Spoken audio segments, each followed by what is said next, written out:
अल्लाह का बंदा होने के लिए वो जितना बेगरज होगा, जितना वो बेज़रर होता जाएगा, और ये सारी टेम्पटेशंस उसके इर्द गिर्द आएंगी, लेकिन उन सारी टेम्पटेशंस में से भी अगर उसका फोकस अपने अल्लाह पे है, उसका मकसद अगर अल्लाह है, चाहत उसकी अल्लाह है, तो ये उसको दुनिया पे साबित करने की ज़रूरत ही नहीं है, ना दुनिया से उसने सर्टिफिकेट लेना है। हाँ, रब उसका शोर डलवा दे कहीं बाद में या कुछ भी करे, वो एक अलग कहानी है, नहीं तो अल्लाह और बंदे का एक अपना ताल्लुक़ होता है। इसलिए ये जो भी वीडियो थी आपकी, इसके साथ जो बात आगे चल रही है वो ये रियाज, क्या नाम है इनका, असदार चौधरी साहब की एक 2-3 मिनट की, वो तो कहीं तकरीर कर रहे हैं लेकिन इनसे वीडियो इसमें चल नहीं रही, इस पर भी नहीं चलेगी, इस पर चल जाएगी, चल जाएगी, लाइव में चला दें, वैसे ऑडियो सुना दें सबको आवाज़। हजरत अली का कॉल है रजी अल्लाह ताला अन्हु, वो कहते हैं कि जब अपने बच्चे की परवरिश करना तो अपने ज़माने के हिसाब से परवरिश मत करना, आने वाले ज़माने के एतबार से परवरिश करना, रोकना। तुम्हारा ज़माना कुछ और था और उसका ज़माना, जैसे अब हमारे दौर में जब हम थे तो उस वक्त तो ये मोबाइल्स, इंटरनेट, लैपटॉप, इस किसी चीज़ का कॉन्सेप्ट नहीं था। मेरा बचपन जो है वो 67 से 77 तक कह लें, या वालिद साहब की डेथ 81 में, 14 साल की एज है, लड़कपन शुरू हो गया मेरा, ठीक है। और मैंने कई बार पहले बताया है कि हमारा 5वीं क्लास में, यानी 77 में मेरा क्लास फेलो था, उसका मामू कोई अमेरिकन आर्मी में वहाँ था और वो पाकिस्तान आया था मिलने 77 में। तो वो बच्चा 5वीं जमात का बच्चा हम सब को बता बैठा कि मेरे मामू कहते हैं अमेरिकन आर्मी में कि उनके पास ऐसा फ़ोन है, और उसको कंप्यूटर भी कहते हैं, वो सिर्फ हाथ में आ जाता है। अब आप में से जिन लोगों ने वो डायल वाले फ़ोन देखे हुए हैं, जो घर में ही होता था, उसकी तार ज़्यादा नहीं खींचनी होती थी, बड़े डांटते थे कि तार लूज़ हो जाएगी, उसके पास ही खड़े होकर सुनना होता था। PTCL के थ्रू जो आपके घरों में किसी किसी के लगा होता था, पूरा मोहल्ला आके सुनता या करता था, ये सबको नंबर वो दिया होता था। लेकिन मोबाइल फ़ोन का कॉन्सेप्ट कि वो जेब में डाल के फिर सकते हैं, वहाँ पे वो आर्मी में आपस में करते हैं, और वो एक दूसरे की तस्वीर भी देख सकते हैं, एक शहर से दूसरे शहर में, वीडियो फ़ोन, वीडियो कॉल। अब ये आर्मी गैजेट था उस वक्त, वो मिलिट्री पर्पज़ के लिए यूज़ हो रहा था, और उस शख्स ने उन लोगों को या उन बच्चों को या घर वालों को अपने इम्प्रेशन में, मतलब उसमें बताया कि वो तो इतनी तरक्की कर गए हैं और ऐसे फ़ोन हैं जो जल्दी आ जाएंगे और ऐसा होगा और वैसा होगा। उस बच्चे ने अपने मामू से सुना, उसके लिए मामू ऑथेंटिक थे, अमेरिकन आर्मी में थे 77 में।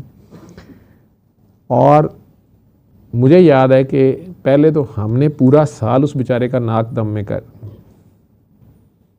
उसका वो मजाक उड़ाना कि मतलब ये गप मार रहा है, ऐसे कैसे हो सकता है। हमारे लिए वो एक टोटल झूठ और मतलब बहुत बड़ी बेपरकी थी 77 में। और पूरा साल हम उसको बाद में भी छेड़ते रहे। वो मजाक तो मैंने बहुत ही फजूल मजाक या उसके नाम रखे हुए, कभी उसके मामू के कि यार तेरा मामू उसमें अंदर ही ना रह जाए, ठीक है, ये ना हो जाए। वो 5वीं जमात के बच्चे जो भी कर सकते हैं, टीचर को बता दिया, टीचर ने भी हमारा साथ दे दिया कि ऐसा कैसे हो सकता है। लेकिन मुझे याद है कि मैंने घर आके एक दिन बात की, तो मेरे एक कज़न भी थे और वालिद साहब बैठे हुए थे। तो मेरे वालिद साहब ने मुझे कहा कि बेटा साइंस ऐसी तरक्की कर रही है और कोई बड़ी बात नहीं है। उन्होंने किसी बुज़ुर्ग का कहा कि उन्होंने ये कहा था, मुझे वो नाम तो नहीं अब पता, तो उन्होंने कहा था कि ऐसे ऐसे शोबदाबाज आएंगे, वो तली पे बहुत कुछ करके दिखाएंगे और प्लस उनके हाथों में ऐसे गैजेट्स होंगे कि उसके ज़रिए वो दुनिया के दूसरे कोने में रब्ता कर रहे होंगे और एक दूसरे को देख भी रहे होंगे। तो हो सकता है ये वीडियो टेलीफोन ही की बात हो रही हो। अगर टीवी आ गया है तो इसका छोटा भी बन सकता है। मेरे वाले साहब ने उसको टीवी से रिलेट किया। 77 को अभी 50 साल नहीं हुए, और आज अगर आप मजाक उड़ाएं इस बात का, तो जो बंदा ये बात मजाक उड़ाएगा वो मजाक बन जाएगा। इंटरनेट 77 के बच्चे नहीं, बड़े को भी नहीं समझा सकते आप इंटरनेट क्या है, फ़ोन क्या होगा। डिजिटल कार्ड डालेंगे और पैसे निकलाएंगे मशीन से, कहीं से भी बैंक में नहीं जाना पड़ेगा, तो किसी को नहीं समझ आएगा। ज़माना तेज़ी से आगे जा रहा है। ये स्पिरिचुअल पावर्स, ये स्पिरिचुअल एक्सरसाइजेज, ये स्पिरिचुअलिस्ट जो भी कर रहे हैं, ये अपनी जगह पे हैं। फिज़िकल वर्ल्ड और साइंटिफिक फैक्ट्स अपनी जगह पे हैं, और वो तरक्की भी आपने करनी है जिसमें आप बहुत पीछे हैं दुनिया से। उसमें अगर आपकी जंगी हो जाती है या कोई आपके ऊपर मुसल्लत हो जाता है, तो आप कैसे मुकाबला कर सकते हैं? आप तो बहुत पीछे हैं। मक्का मुकरमा की जो फोर्स थी नबी करीम सल्लल्लाहु अलैहि वसल्लम की, उनको ईमान में अल्लाह ने उन्हें इतना स्ट्रांग अपने अल्लाह से जोड़ा था कि वो अपने से 10 गुना नहीं, कई बार 100 गुना आर्मी के ख़िलाफ़ भी डट जाते थे, क्योंकि वो सिर्फ़ अल्लाह के लिए खड़े होते थे। जब वो सिर्फ़ अल्लाह के लिए खड़े होते थे तो वो ये नहीं सोचते थे कि हमारे पास तलवारें कम हैं, उनके पास बहरी जहाज़ हैं, हमारे पास घोड़े कम हैं, उनके पास ये हाथी हैं, ये गेड़े। वो अल्लाह के लिए जब डटते थे तो अल्लाह से एक उम्मीद और दुआ और ऑटोमेटिक उन्हें अपने अल्लाह पे बिलीफ होता था कि इसमें डिवाइन हेल्प आनी है। प्लस अगर ना भी आई, हम शहीद हो गए, भागते नहीं थे। वो ऐसे डट के लड़ते थे उस प्रोफेशनल आर्मी से, लेकिन वो पेड आर्मी होती थी, वो बादशाह की फ़ौज होती थी, ये अल्लाह की फ़ौज होती थी। ये वो डिफरेंस था जिसने तेज़ी से जो है एक छोटी फ़ौज को एक बड़ी फ़ौज के ऊपर वो फतह दिलवाती थी। वो चीज़ तवक्कल था, वो कोई स्पिरिचुअल पावर नहीं होती थी, अगरचे उन लोगों के पास थी। आपको मिसालें मिलती हैं कि हज़रत उमर रज़ी अल्लाह ताला अन्हो मदीना मुनव्वरा में बैठे हुए हैं और वो कह रहे हैं ईरान में जो लश्कर लड़ रहा है उसके सिपा सलार का नाम लेके अचानक खुतबा देते देते कि या सारिया जबलुन, और लोग हैरान होकर कह रहे हैं कि यार सारिया तो उधर जंग लड़ने गए हुए हैं ईरान में, तो इधर कहाँ से ये कह रहे हैं सारिया। ऐसे लोग भी बीच में मुसलमान मौजूद हैं। और अगर लोगों ने पूछा कि ये आपने क्या कहा, तो उन्होंने कहा कि वो ना मुसलमान अटैक कर रहे थे, यानी ये खलीफा यहाँ से बैठ के किसी वीडियो कॉल सेटेलाइट चैनल पे या उस पार के साथ, जो मैंने शुरू में बात की थी कि अल्लाह कुरान में खुद कह रहा है मैंने तुम्हारे लिए मुसख्खर कर दिया ज़मीन और आसमान को, लेकिन वो इसको एक शोबदे की तरह पूरे मदीना को दिखाते नहीं रहते थे या इस चीज़ करके कि देखो मैं ये देख सकता हूँ, मैं वो देख सकता हूँ। और ये शायद उनमें से काफ़ी लोगों के पास चीज़ थी, इसलिए से कोई बहुत ज़्यादा इम्प्रेस भी नहीं शायद हुआ जाता था। लेकिन उसमें उन्होंने इस्तरारी तौर पे चूँकि बोल गए तो उसको उन्होंने एक्सप्लेन किया कि यार वो इस सारिया जो थे वो लीड जो कर रहे थे, तो वो उन्हें ये नहीं पता था कि वो जिस किले की तरफ अटैक कर रहे हैं, जो साइड पे पहाड़ी है उसके पीछे दुश्मन छपा हुआ है। तो मैंने उसे अचानक कहा कि यार पहाड़ की तरफ देख। अच्छा चलो जी, ये तो अमीरुल मोमिनीन थे, तो शायद अल्लाह ने इनको ऐसी कोई शक्ति दे दी, इन्होंने कोई ऐसी करामत आ गई, अल्लाह के बंदों के पास होती है कि उन्हें नज़र आ गया।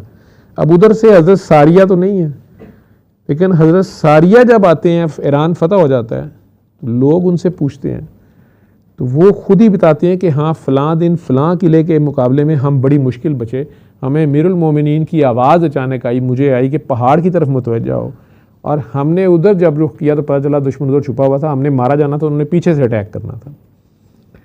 इसी तरह अगर नील के बंद होने की इतला मिस्र का गवर्नर भेजता है, वो खुद बहुत बड़े सहाबी है, लेकिन वो भेजता है कि जी यहाँ पे तो लड़की दबाना पड़ती है, जब भी कई सालों बाद ऐसा कहत आ जाता है कि नील खुश्क हो जाता है।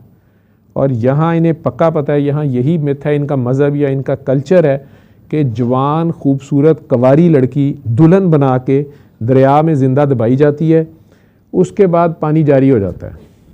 लेकिन कुछ सालों बाद ये हो जाता है, तो अब यहाँ पे कहत साली शुरू हो गई है, लोगों की फसलें नहीं है, दरिया बिल्कुल डेड है, पानी नहीं आ रहा, और अब लोग जो हैं बगावत करने वाले हैं कि हमें लड़की दबाने दो, और ये इस्लाम के मुताबिक नहीं है, मुझे बताया जाए मैं क्या करूं। ये तो मज़हब से फिर जाएंगे। वो वहाँ से ख़त लिखते हैं दरिया नील के नाम कि ए नील, अगर तो तू अल्लाह के हुक्म से बहता है तो अल्लाह का बंदा उमर तुम्हें हुक्म देता है कि जारी हो जाओ, और अगर तू जवान लड़की लेके ही उसकी भेंट लेके तूने चलना है तो अब क़यामत तक इंतज़ार कर, लड़की नहीं आने वाली, फिर बह या ना बह। लेकिन अल्लाह का बंदा तुझे हुक्म देता है कि अल्लाह के हुक्म से तू जारी हो जा। और कहते हैं ये वो जहाँ लड़की दबाई जाती थी वहाँ मेरा ख़त दबा दो। अब ख़त रखा जाता है, वो दरिया आज तक बंद नहीं हुआ उसके बाद।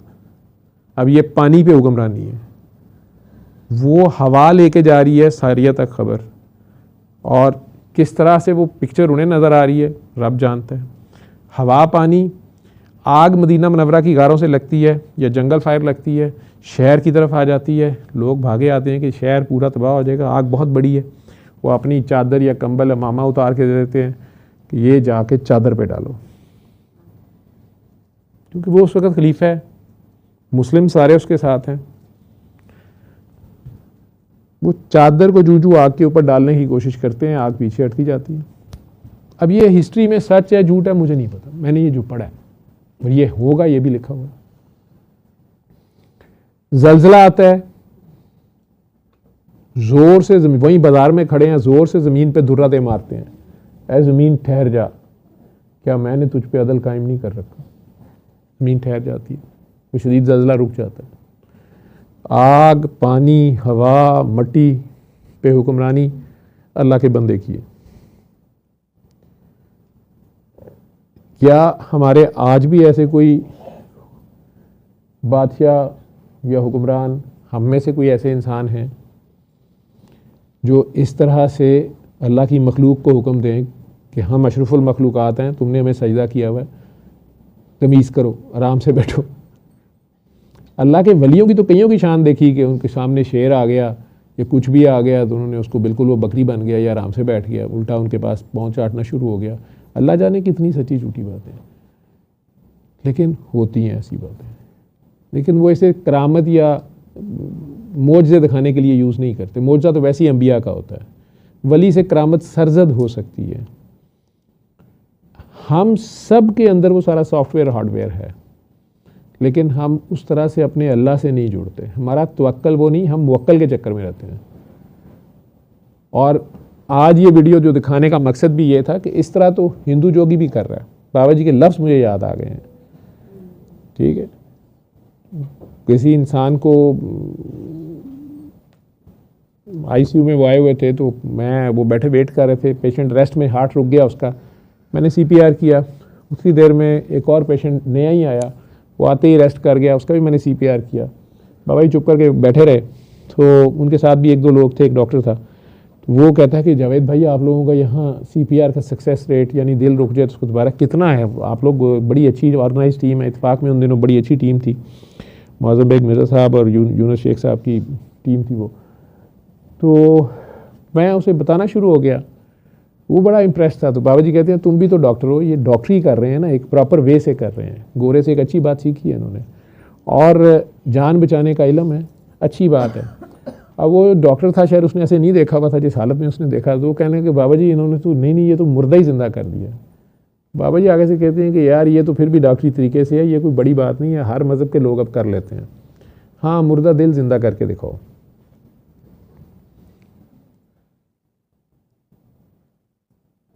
आप अगर किसी गुनाहगार को, किसी गंदे मंदे को गले लगा ही लेते हैं, जिसको आप शर्मिंदा देखते हैं, उसको एक चांस दे देते हैं, उसको दोबारा एक उम्मीद चलती है। और अगर आप ये अल्लाह की खातिर करते हैं तो अल्लाह करीम किसी वक्त भी, यो हनी सिंह की वीडियो आपने देखी है, वो खुद से कह रहा है कि मैं यंग जनरेशन को ख़राब करना चाहता था, मैं खुद से इस तरह की वीडियोस बनाता था और मैं गलत कामों को ग्लोरीफाई करता था।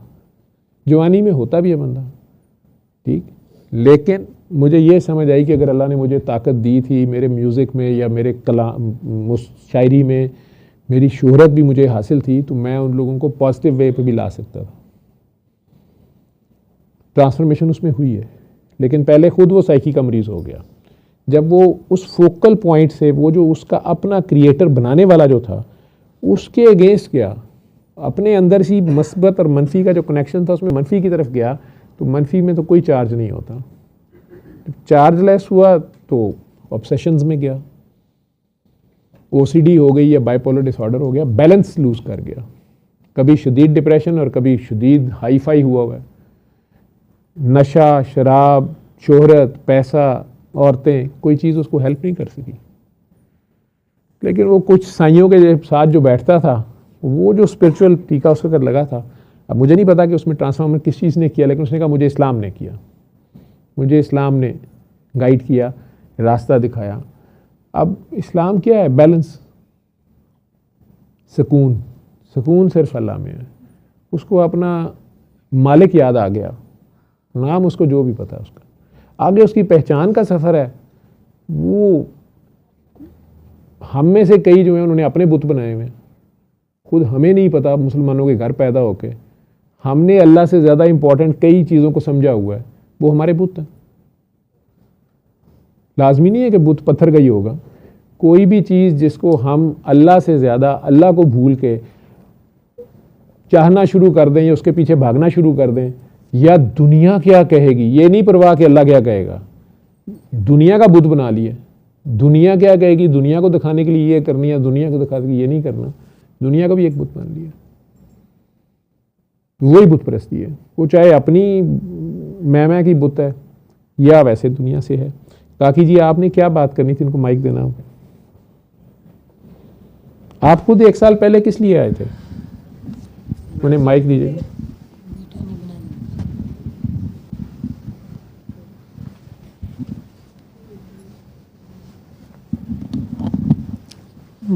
वो वीडियो पूरी नहीं हुई है।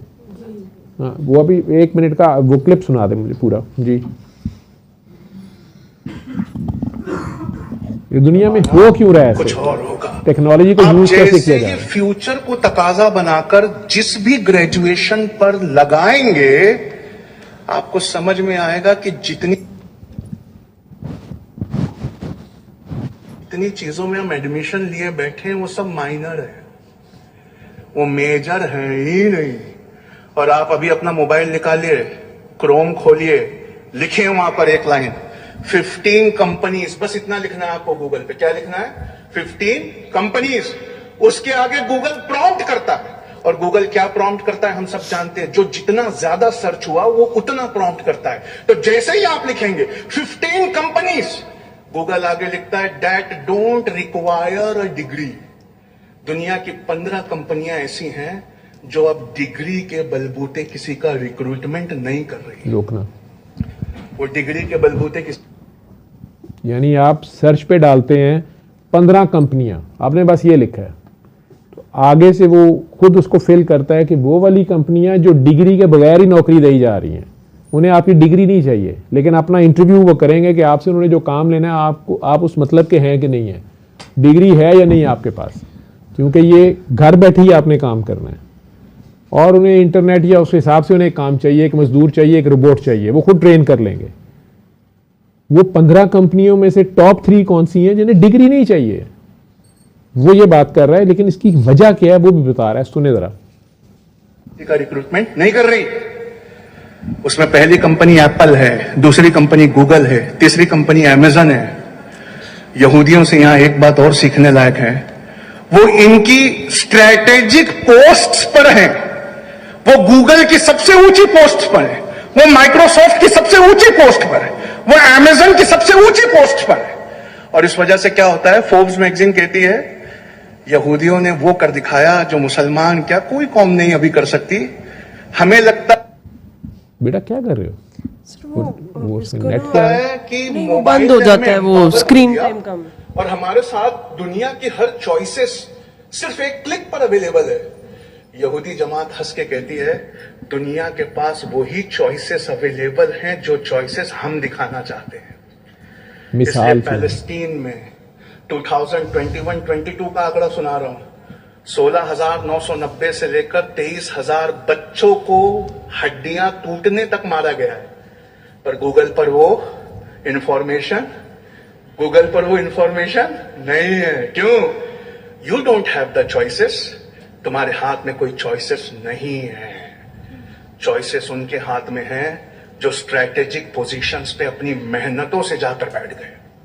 और इस कदर चॉइसेस हैं कि तुम्हें अगर एक हदीस और एक आयत याद नहीं आ रही और ढूंढना पड़ जाए तो तुम उसी गूगल के पास जाते हो।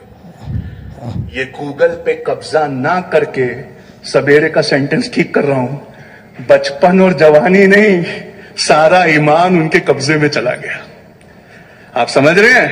एम्पावरिंग जेन नेक्स्ट के बारे में बस जी, ये खत्म हो गया जी। एक नहीं है। अच्छा यूसुफ, अंदर जाके लेट जाना, पंखा लगा ले या उधर लेट जाना। हजरत अली का कॉल है। अच्छा जी, बंद कर।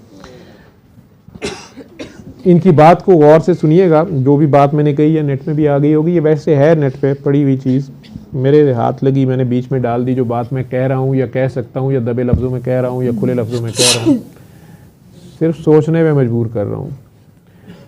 हाँ जी काकी जी, आप अपनी बात बोलें। आप सारी रात मुंह छुपाए बैठी रही हैं, ये पता नहीं क्यों उठा लाया आपको जी। अदनान, आप खुद क्यों आए थे, किसके थ्रू आए थे? सर मैं YouTube पे सर वीडियोस देखता था। हम्म, तो आपसे कांटेक्ट हुआ था, जी। तो उसके बाद दुआ सेशन में शामिल हुआ था। दुआ सेशन में उधर आए थे हॉस्पिटल? नहीं सर, ये अस्करी 10 अस्क्री 10 वाले में आए थे? अक्टूबर में। अच्छा, ज़रा उन्हें दीजिएगा माइक। अस्क्री 10 वाले में आए थे आप? किसके साथ आए थे, किसके थ्रू आए थे? मेरे से ही पूछ के आए थे? जी सर, मैं आपसे पूछ के आया अच्छा था। जी, फिर वहाँ और क्या बात हुई? सर मैं जो फाइनेंशियल इशू थे मेरे काफ़ी जॉब से रिलेटेड। एसी बंद कर दे या ऊपर को कर दे, इनको सारों को छींकें शुरू हो गई हैं जी। वैसे बाहर सूरज निकला है जी। सर फाइनेंशियल इशू थे काफ़ी मेरे जॉब से रिलेटेड, बिजनेस से रिलेटेड। फाइनेंशियल इश्यूज थे? जी। अच्छा, और? तो उसके लिए वजीफ़े तस्बीहात मैंने अपनी मर्ज़ी से बहुत ज़्यादा करता था, तो वो उल्टा जो मामला है वो ख़राब हो रहे थे। तो आपने सर दुआ में कहा था कि ये वजीफ़े तस्बीहात जो है ना वो सारे छोड़ दें और 7 दिन के लिए सूरह रहमान सुने। हम्म, तो ये औलाद का भी इशू था, हम्म, 6-7 साल हो गए शादी को, हम्म, और कर्जा भी था सर पे, हम्म, जो भी चलेगी थी। तो सर सूरह रहमान तो सुनी मैंने और मेरी वाइफ ने भी 7 दिन, हम्म, और दुआ भी की। हम्म, लेकिन सर मेरे साथ जो सबसे बड़ा मसला है ना वो मुस्तकिल मजाजी का है, यानी मैं मुस्तकिल मजाज बंदा नहीं हूँ। हम्म, कोई भी काम जो है ना मुस्तकिल मजाजी के साथ नहीं करता। हम्म, तो कुछ अर्सा दुआ की, फिर वो दुआ छोड़ दी। हम्म, लेकिन एक वो बॉडी में चीज़ आ गई थी, तस्बीहात वज़ाइफ। एक चीज़ आपने कही थी कि ये वजीफ़े ना करना नहीं तो बहुत बुरी तरह फंसोगे। हम्म, लेकिन वो मेरे अंदर एक चीज़ थी, कर कर के ना तस्बीह कि यार कुछ होना चाहिए नया। हम्म, तो फिर मैं ढूंढ रहा था कोई ऐसा कि जो मुझे ना, आपने कहा था कोई तस्बीह वगैरह करनी है तो किसी से पूछ के करना, वैसे ना करना। तो फिर मैंने वो सैयद सरफराज शाह साहब से कॉन्टैक्ट किया, उनके पास गया। उन्होंने भी यही कहा कि आपका मूड जो है ना वो चेंज होता रहता है, हर लम्हे आपका मूड चेंज होता है। फिर उन्होंने मुझे वजीफ़ा दिया था कोई सूरह बकरा का 3रा रुकू पढ़ने के लिए, वो मैं पढ़ता रहा। लेकिन सर मेरा डिप्रेशन बहुत बढ़ता गया, बहुत, यानी कि डिप्रेशन, एंजाइटी और ख़ुदकुशी को दिल करना। फिर मैं 2-3 माह ये मैं पढ़ता रहा, फिर मैं उनके पास दोबारा गया। फिर उन्होंने मुझे जो है ना वजीफ़ा चेंज कर दिया, मेरा सूरह हूद पढ़ने को दे दी। वो भी सर मैं 2-3 माह पढ़ता रहा हूँ, लेकिन कोई फ़र्क महसूस नहीं हुआ, तो वो भी छोड़ दी। फिर सर वो प्रोफेसर अहमद रफ़ीक अख्तर साहब से रब्ता हुआ, उनसे तस्बीहात मिली। सर वो कर रहा हूँ अभी तक। उन्होंने आपका नाम सुन के कुछ कहा नहीं है आपको? लेकिन सर वो व्हाट्सएप ग्रुप है, उसमें नाम वगैरह भेजते हैं, तो वो डायरेक्ट नहीं सर, डायरेक्ट मुलाकात तो बहुत मुश्किल है, मुलाकात नहीं? अच्छा, हाँ, उनसे डायरेक्ट मुलाकात नहीं हुई, तो व्हाट्सएप पे ही उन्होंने तस्बीह वगैरह दी, तो वो सर कर रहा हूँ। लेकिन जो हालात ना वो दिन ब दिन बदतर हो रहे हैं, मामला काफ़ी ख़राब हो रहे हैं सर। वो बेचारा पिटन डया है कि वो अमेज़ोन गूगल ते बह गए ने जाके। जी जी, तो हमने वज़ाइफ पे जोर दिया। नहीं, वो वजीफे भी उन्होंने जरिए ही पता लगते हैं हुण, गूगल ते हर चीज़ से।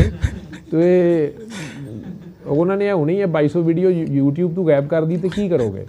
मैं बड़े तरीके से डॉक्टर इसरार साहब की या डॉक्टर मौलाना इसाक साहब की वीडियोस अपने प्रोग्राम्स में या कुछ इस तरह की वीडियोस डाल देता हूँ जो कॉपीराइट पे मुझे उड़ाया भी जा सकता है, लेकिन मैं चाहता हूँ कि उनकी वीडियोस उड़ा दी गई हैं, तो मैं वो जो मैसेज है वो किसी तरह कन्वे कर रहा हूँ या करने की कोशिश कर रहा हूँ, जो भी कर रहा हूँ मैं। लेकिन वो साढ़े भी गुरु ने, ठीक है, वो सोए नहीं होंगे, वो कहेंगे यार ये बंदा ये पैसे भी को नहीं लै रहा, मोनीटाइज भी नहीं किया, 1000 के करीब इसकी लाइव ऑडियंस होती है,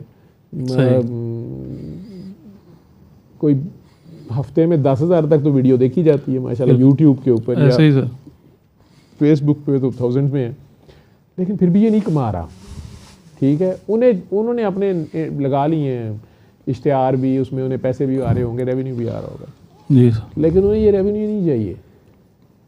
वो देखेंगे कि इस हद तक ये चल रहा है, चीखें मारने की इजाज़त देते हैं वो, ठीक है, बेबसी की, अपने रोने पिटने की, उससे और डिप्रेशन जो फैलता है, ठीक है। और चिल्ले वजीफा ही दसदा पिया ना, चलो दसी जाए। सल्ले अला सल्ले अला सल्ले सल्ले अला शफीना सल्ले अला